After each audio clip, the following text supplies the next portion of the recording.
센터는 새로운 시리즈로 UFO에 관한 질의와 응답편을 새롭게 기획하여 시작합니다. UFO에 대한 궁금증을 시청자의 관점에서 물음을 제시하고 그에 대한 답변을 전개하는 방식으로 진행합니다. 첫 번째 질의는 UFO와 UAP의 차이점이 무엇이며 미 정부 기관이 UAP 용어로 바꾸어 사용하는 이유는 무엇인가입니다. UFO란 용어는 우리에게 너무나 익숙해 있는 용어입니다. 미확인 비행물체라는 의미로 쓰이는 이 용어는 미 공군이 사용하는 군사용어로서 70년에 걸쳐 사용되어 오다가 지난 2021년 6월 시점에 미 정부 기관의 UAP 예비 평가 보고서에서 UAP 용어가 정식으로 사용되기 시작했습니다.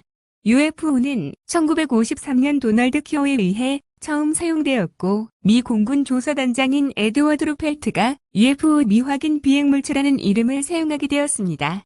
초기에 비행 접시로 알려졌던 알 수 없는 비행체를 UFO라고 처음으로 명명하게 된 계기가 된 사건의 장본인은 케네스 아놀드입니다. 그는 1947년 6월 24일 미국 워싱턴주 레이니어 국립공원 상공을 비행하다가 9대의 알 수 없는 비행물체를 목격했습니다.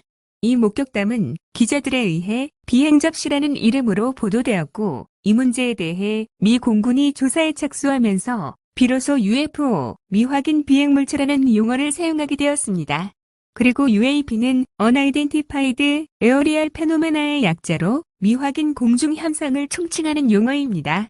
과거에는 UFO로 단순히 식별되지 않은 비행물체라는 의미였지만 UAP는 물리적으로 존재하나 아직 과학적으로 설명하지 못하는 현상이라는 의미가 담겨 있습니다. 바꿔 말하면 비정상적인 공중 현상으로 이는 단순한 목격뿐 아니라 레이더 탐지, 군사적 위협 등 다양한 측면을 포함합니다. 위의 도표는 UFO와 UAP의 차이점을 간략하게 비교한 것으로 UFO가 즉각적으로 식별되지 않는 비행물체를 말한다면 UAP는 확인되지 않는 비행물체뿐만 아니라 공중의 미식별 이상현상까지 포함하는 포괄적인 개념을 갖습니다. 현재 미국 방부 소속의 모든 영역 변칙현상 조사국인 AARO는 UAP의 조사 대상 범위를 대기권뿐만 아니라 해상 및 우주 공간에 이르기까지 광범위한 영역으로 확장하여 조사를 진행 중에 있습니다. 예컨대 UAP의 범주를 5가지로 분류하여 좀 더 세분화시키고 잘못 착각하거나 오인할 수 있는 사례들을 포함하는 분류 체계를 세워놓고 있습니다. 또한 미군의 군사활동 및 작전구역 상공뿐 아니라 수중과 우주 공간으로부터 진입하는 비행물체에 대한 감시 및 조사 분석 활동을 면밀하게 진행하고 있습니다. 2021년 6월 25일 미 국가정보국인 DNI는 2004년부터 2021년 3월까지 미군에서 보고된 UAP 사례들을 조사 분석한 9페이지의 UAP 예비 평가 보고서를 발표했습니다. 이 보고서에서 주목할 만한 핵심 내용은 다음과 같습니다. 첫째, 비행물체를 뜻하는 UFO라는 용어를 항공현상이라는 UAP로 바꿔 사용했습니다.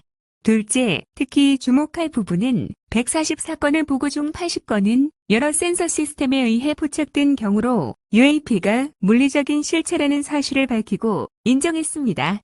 셋째, 국가 안보에 잠재적인 위협이 되며 항공안전의 위험을 초래할 수 있음을 명시했습니다. 중국, 러시아 등 적성 국가에서 개발한 첨단 기술 가능성을 의심할 수 있으나 관련 증거는 찾지 못했습니다. 넷째, 수집된 21건의 보고 중에서 18건의 케이스는 UAP가 정지비행, 급격한 방향전환, 급가속 비행 등 비정상적인 특이한 비행 특성을 보인다는 점을 언급했습니다.